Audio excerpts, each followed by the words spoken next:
Bonjour tout le monde. Pour me présenter, c'est M. Sis Alioune, propriétaire de l'hôtel Africa 6 Plage à la Somone, donc, qui est dans le secteur du tourisme depuis les années 1974 jusqu'à nos jours. Donc je crois que c'est un parcours assez large pour pouvoir parler du tourisme.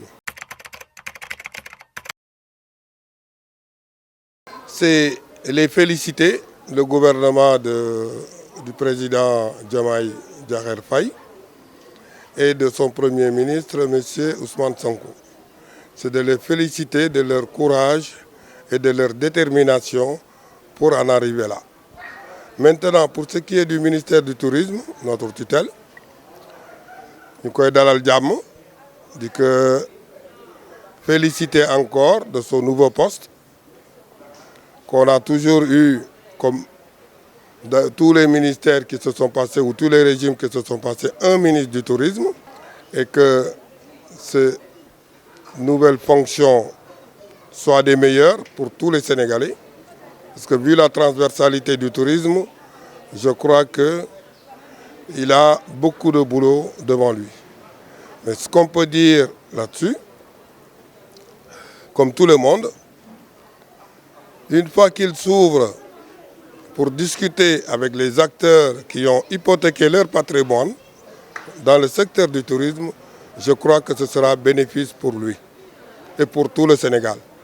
Mais maintenant, s'il se limite à son cabinet, à son statut de ministre, je ne dis pas que ça ne marcherait pas, mais ce sera comme tous ceux qui sont passés. C'est-à-dire faire la politique comme ils le veulent, mais pas faire tourner comme les Sénégalais attendent du tourisme. Donc on ne peut pas parler d'un secteur sans pour autant imprégner les gens du secteur. Quand vous allez dans l'hôtellerie, dans un restaurant ou dans tout ce que vous voulez, vous regardez les assiettes, vous regardez les restaurants, vous regardez tout. Donc tout nous vient de l'agriculture et de la pêche. Et nous, on avait une chance, et j'espère qu'ils vont bien préserver la mer, la pêche, parce que la chance qu'on avait, nous qui sommes hôteliers au Sénégal, c'était d'avoir des produits de qualité, en parlant de la mer, de tout ce qui nous vient de la mer. L'agriculture également, nous avons une terre où tout peut pousser. Donc si on arrive à utiliser ces deux maillons, le tourisme qui arrive, mais c'est extraordinaire. Parce que nous avons des partenaires, quand tu parles du tourisme mondial, il y a des gens, la première chose qu'ils te disent, qu'ils te demandent, en dehors de la paix et la sécurité, bien sûr, et même des fois, ils mettent ça en exergue et te dire est-ce qu'on mange bien.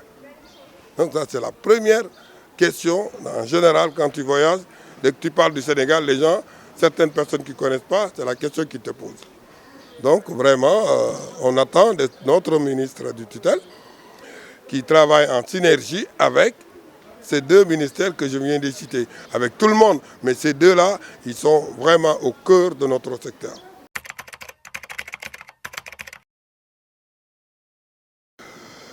Ben, ça sonne très bien à l'oreille parce que, vous savez, avoir 50 ministres comme on a l'habitude de le faire, de le voir, ça ne rime à rien.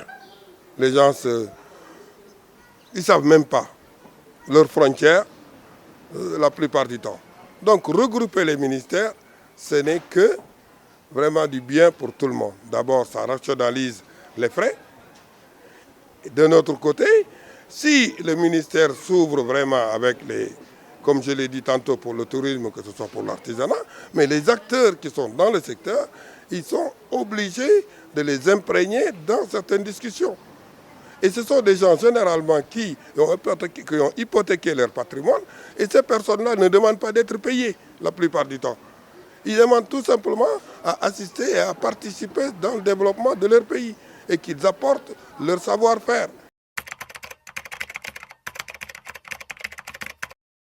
C'est ce que je disais, il y a des gens qui sont mécaniciens, ils vont investir dans la mécanique.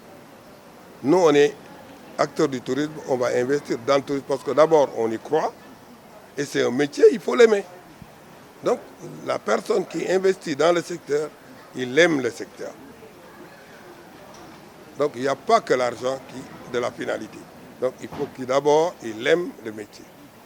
Nous, ce que l'on peut attendre d'un gouvernement, ce n'est pas un gouvernement qui nous donne de l'argent, mais qui crée les conditions de façon à ce que la personne qui veut faire un crédit, qui puisse obtenir de l'argent pour aller de l'avant et travailler. Donner ne sert absolument à rien. On ne peut pas donner à la personne, à une société, ce qui les fait vivre. Une société, on l'accompagne, on l'assiste, de façon à ce que si la personne a envie de se développer, qu'il puisse trouver les moyens de se développer. Quand je prends un exemple, quand tu vois par exemple la route, quand vous venez de la Somone, pendant l'hivernage, c'est impraticable. En plein cœur du tourisme. Cette route est impraticable. En tourisme, si les gens ne peuvent pas se déplacer, mais il n'y a plus de tourisme. Donc vraiment, nous invitons nos autorités à voir ce genre d'obstacles qui, à la limite, ne coûtent pas grand-chose. C'est vraiment on s'y met. Mais depuis 4 ans, cette route, c'est un calvaire pour la Somone. Pour ne citer que ça.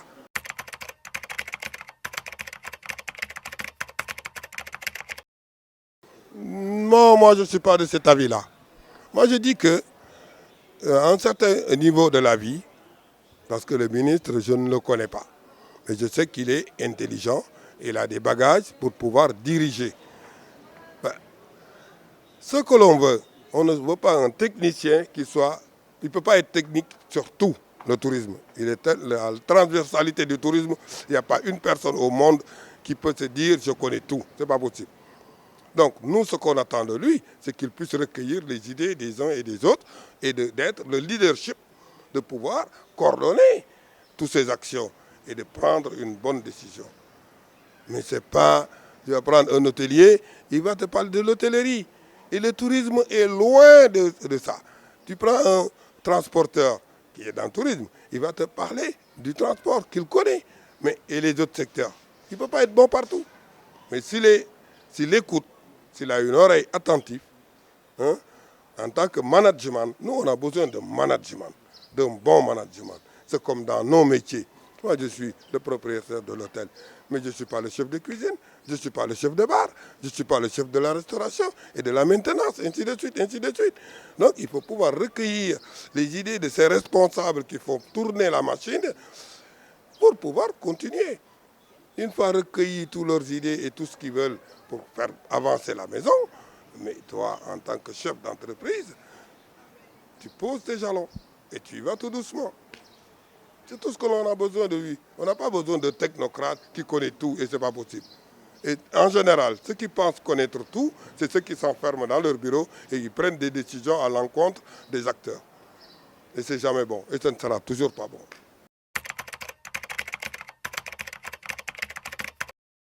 Ben, un dernier mot, c'est quand même pas très difficile à dire. Peut-être pour l'émission, je dirais oui, un dernier mot pour l'émission, mais j'ai quand même envie de prier à Dieu pour revivre encore pendant des heures et des jours, pour pouvoir aussi vous rencontrer et discuter encore de tout ce qu'on peut discuter pour le bien-être des Sénégalais opérant dans le secteur du tourisme. Donc, vous félicitez d'abord dans votre travail, parce que vous contribuez sur le développement du tourisme. Donc le secteur du tourisme devrait vous accompagner plus davantage que l'on peut accompagner un hôtelier. Parce que vous êtes les vitrines pour pouvoir faire voir ce que pas mal de gens ne peuvent pas voir depuis chez eux. Vous faites passer les messages, vous faites des photos, vous faites voir le Sénégal, vous le mettez sur Facebook, un peu partout. Mais ça, c'est un travail. Et ce travail-là, si chacun essaie d'en faire plus, mais il n'y a que comme ça que le Sénégal peut se développer. Donc ce que l'on attend de nos dirigeants, comme je l'ai dit tantôt, que ce soit pour les hôteliers, pour les restaurateurs, pour les transporteurs et autres, aussi bien que pour vous qui êtes dans le numérique, mais trouver les moyens de pouvoir s'agrandir, c'est-à-dire avoir des banques finances qui peuvent accompagner les gens, mais avec des taux raisonnables. Par exemple, le régime qui est parti de Macky Sall, il avait instauré le système du crédit hôtelier, mais qui était une très bonne chose. Mais malheureusement, il n'y a pas eu de suivi. Et à un moment donné, ça a été fait, mais vraiment du n'importe quoi. Il y en a aujourd'hui qui ont obtenu, il y en a qui n'ont jamais reçu, il y en a qui payent commencent à payer, d'autres ne payent pas. Donc j'espère que le nouveau régime va quand même pouvoir faire des audits pour éclairer la lanterne de pas mal de gens qui ont quand même pris des crédits et qui demandent à rembourser comme ils l'avaient signé. Donc vraiment, encore mille merci de nous avoir donné l'opportunité de parler de notre secteur qui nous engage, nous tous, parce que le développement du tourisme, c'est vraiment pour qui le comprend, c'est un développement d'un secteur complet.